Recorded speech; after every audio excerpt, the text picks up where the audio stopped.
Saya berasal dari keluarga Katolik yang taat. Ayah saya aktivis gereja, dan saya dari kecil sudah terbiasa dengan kehidupan gereja. Dan setiap Sabtu atau Minggu pasti pastor tuh singgah di rumah untuk makan siang. Saya selama itu 6 tahun jadi asisten pastor, khusus untuk penyembuhan. Dari jam 9 pagi saya standby sampai jam 3 pagi, tiap hari. Tahun 2012 Maret, anak saya menikah. Anak yang kedua menikah. Di situ yang saya tidak bisa menikahkan anak saya. Edit, karena apa? Karena saya non-muslim. Yang justru sebagai walinya adalah anak saya yang pertama, Erik, dia itu. Dan saksinya adalah almarhum Bismar Siregar. Di situ saya mulai terpukul. Saya mikir, kenapa ya? Oh iya, saya seorang Katolik. Dengan catatan satu, istri sama anak saya dari awal muslim. Pada waktu saya muslim, biasa. Tapi waktu saya masuk Katolik, tidak ada kata-kata cercaan daripada istri sama anak-anak saya. Nggak ada sama sekali. Beda sama yang dari pihak yang lain. Nah, mereka tetap sama. Tapi waktu itu, sudah itu saya bermikir, saya berdoa. Ya Tuhan, saya akan masuk Islam.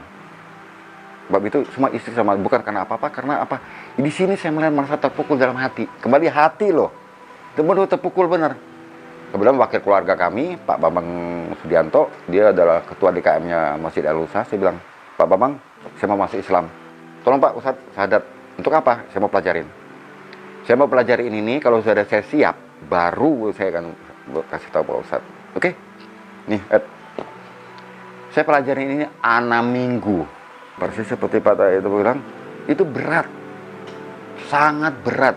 Aku asyhadu la ilaha illallah. Saya bersaksi dengan nama Allah. Dengan nama Allah ya, penting loh. Jangan main-main, itu saksi atas nama Allah loh. Dan saya bersaksi tiada Tuhan selain Allah, dan bersaksi bahwa Nabi Muhammad SAW. Itu bersaksi loh, jangan main, itu sumpah ini. Itu hijab kamu di akhir hidup kamu itu ditanyain. Wow, 6 minggu saya pelajarin, insya Allah saya siap. Itu saya pegang. Udah, Pak Ustadz, saya siap. Oke. Enggak persyahadat, sekarang udah muslim.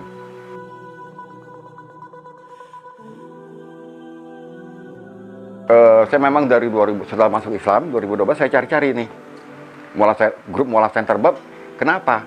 Waktu pertama saya masuk jadi Islam, oke, asyhadu la ilaha illallah, udah selesai. Nggak ada pembinaan, nggak ada apa-apa, segala macam didiamin terus. Nah ini saya butuhkan. Itu rata-rata mualaf begitu. Perlu pembinaan lagi. Mereka masih nol dong gitu. Nah akhirnya saya dapat Mualaf Center Indonesia, saya gabung sama konteks event.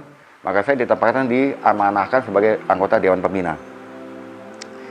Di situ saya nggak mau hitung, kalau hitung ria. Biasa dari pusat, opa, si A mau syahadat.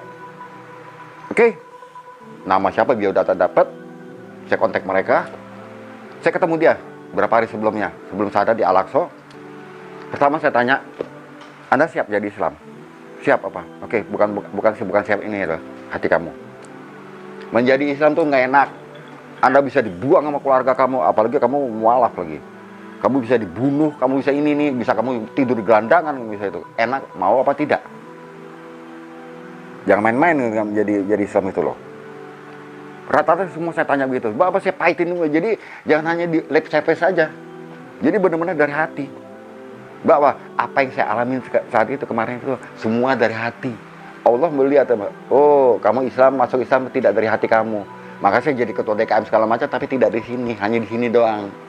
Nah itu yang saya mau tekankan, mualaf tuh harus dari hati. Dan bukan dari ini sama ini. Ini tukang siasat, ini tukang bohong.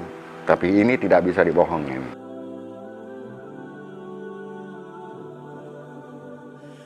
Wah, saya nggak mau hitung. Hanya Allah yang Maha tahu. Dan selalu kalau saya mau di syahadat, memang ada sama teman-teman ada yang pakai ini, salaman langsung. Tapi kenapa kalau saya maunya apa?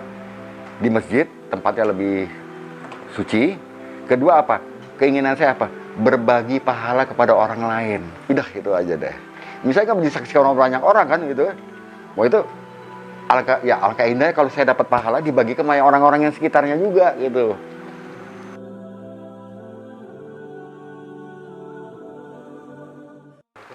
Satu aja, saya nggak mau sebutin acaranya itu, terkenal itu, nasional tuh, saya datang, sebelum dia naik panggung, Anda siap? Syahadat. Siap apa? Oke. Anda tahu risikonya. Gini, siap apa? Dia naik panggung, syahadat, ini segala macam. Ingat kata-kata saya bukan nyumpahin, beresiko mualaf semua gitu. Innalillahi, akhwat, dia akhwat. Saya lost kontak, tapi terakhir saya dapat kontak bahwa dia sudah bukan dibunuh ya, dan sudah dikucilin sama keluarganya. Dan saya kontak juga, tapi ada juga yang lain, saya sama Hendra, alhamdulillah Hendra yang maju akhirnya ke salah satu mualaf yang mau nikah. Hendra yang maju ke orang tuanya ini baru non muslim loh. Hendra yang maju minta izin, kami secara baik-baik gitu, kita nggak mau cara perang, cara mau gitu, tapi tetap akhirnya biarin, tapi akhirnya kita tidak disuruh masuk, disuruh keluar. Tuh Hendra sama saya. Ada lagi tapi diterima orang tuanya, bahkan waktu anaknya menikah dia hadir. Nah, itu saya benar-benar saya sangat salut. Padahal dia orang tuanya tuh non muslim. Saya sangat hormat itu. Terutama akhwat itu. Makanya sebelum orang tuh syahadat, selalu saya bilang, ingat, sebelum Anda mengucap syahadat itu jangan main-main loh. Ini bukan mantra loh, bukan itu musyrik mantra, tapi itu kata-kata sumpah loh. MC ini akan jadi media dakwah dan akan menjadi, kenapa? Rata-rata orang banyak mualaf. Stephen ya, tahu persis berapa jumlahnya, itu banyak, sangat banyak. Orang masuk Islam tuh banyak sekali, tapi yang penting pembinaannya ini. Jadi orang habis syahadat itu jangan didiamin lagi toh, dibina lagi mereka dan dikontrol. Bukan kontrol mau kepo segala, enggak, tapi dituntun lagi mereka sampai benar-benar Islam itu kafah.